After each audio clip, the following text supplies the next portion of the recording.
les Chopinoises et les Chopinois, vous étiez là? Eh bien, en attendant de vous voir, j'étais en train de parcourir un documentaire. Ce qu'il y a de formidable avec les documentaires, c'est qu'il y en a vraiment de toutes sortes. Il y a ceux qui sont bien rangés, bien classés de A à Z, faciles de s'y retrouver. Et puis, il y a ceux un peu plus lourds, où heureusement, il y a un sommaire, une table de matière, un index. Ça nous permet de retrouver toutes les informations. Et puis, il y a ce genre de documentaire. Donc, celui-ci s'appelle Moto de rêve de Bruno Garet aux éditions de la Martinière Jeunesse. Comme d'habitude, je vous entends déjà. Quelle est la cote de ce document? Eh bien, c'est 629.227 GAR. Ça sera rangé dans les sciences et techniques. Alors, qu'est-ce qu'il a de particulier, ce documentaire? En fait, c'est comme les imagiers de notre jeunesse. On les feuillette, on les parcourt, et c'est de cette manière qu'on apprend des tas de choses. Je vais vous faire une confession. En fait, moi, les motos, ça ne m'intéresse pas tant que ça. Et pourtant, grâce à ce documentaire, j'ai pu apprendre des tas de choses que je vais vous partager. Par exemple, cette page qui parle des Harley Davidson, des Harley à hurler de plaisir. L'auteur nous présente 4 Harley différentes.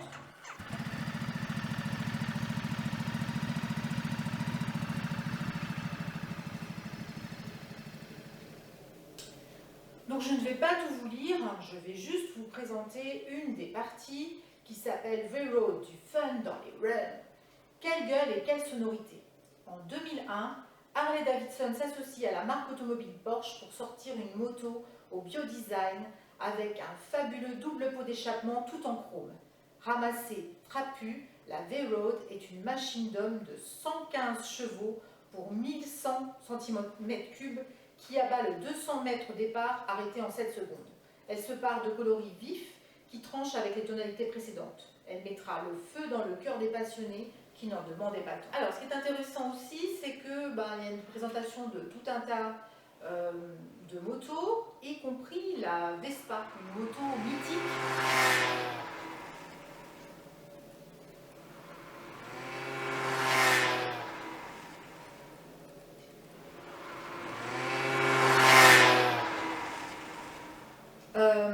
Il faut savoir que la Vespa, en fait, elle a été construite en 1945, donc après-guerre. Et donc l'auteur nous explique que c'est Enrico Piaggio, un industriel spécialiste de la construction aéronautique, qui confie à un de ses ingénieurs, expert en hélicoptère, le soin de recycler sa production. Pourquoi ne pas construire un deux roues pratique et surtout pas cher pour permettre aux Italiens de pouvoir à nouveau se déplacer dans le centre-ville comme dans les petites routes de campagne? Au souhait de son patron, le constructeur répond positivement, mais comme notre homme n'est pas à l'aise avec la moto, il précise qu'il verrait bien un deux roues qui n'aurait rien à voir avec les engins tels qu'on les connaît à l'époque. Il veut une machine solide, compacte, sur laquelle on puisse poser ses pieds bien à plat, et y rajouter un panier pour faire ses courses, qui soit aussi bien pris en main par les hommes que par les femmes, avec des petits trous, pour être à l'aise dans un environnement urbain.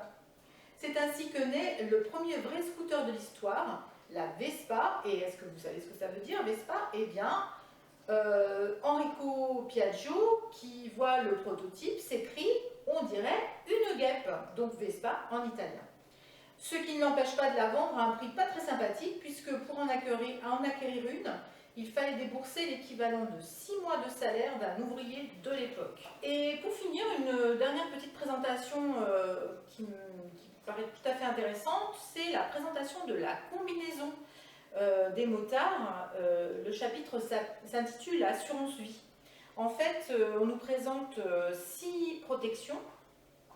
Et en fait, ce qui est intéressant, c'est de savoir que donc en MotoGP, les combinaisons de course sont réalisées en kangourou. Alors ça, je ne le savais absolument pas. Elles pèsent environ 3,5 kg, sont adaptées à la morphologie de chaque pilote. Si on y rajoute le prix des gants et des bottes, le pilote porte pour 6 500 € sur son dos. Rien n'est trop cher pour protéger sa vie. Donc on nous présente les protections d'épaule.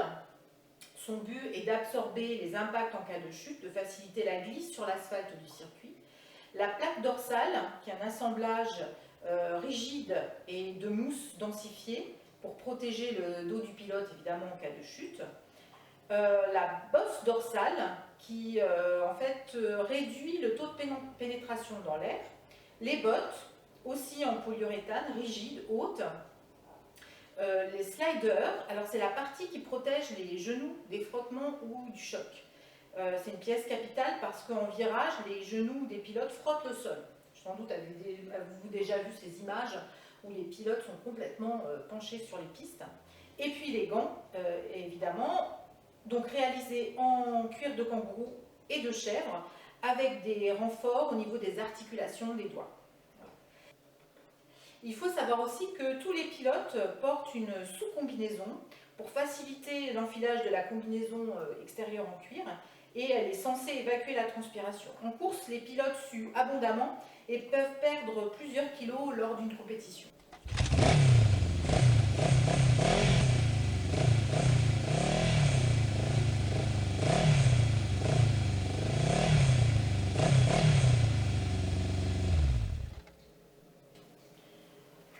Voilà, c'était juste un petit avant-goût de ce que vous pourrez découvrir au CDI quand vous viendrez bientôt emprunter cet ouvrage.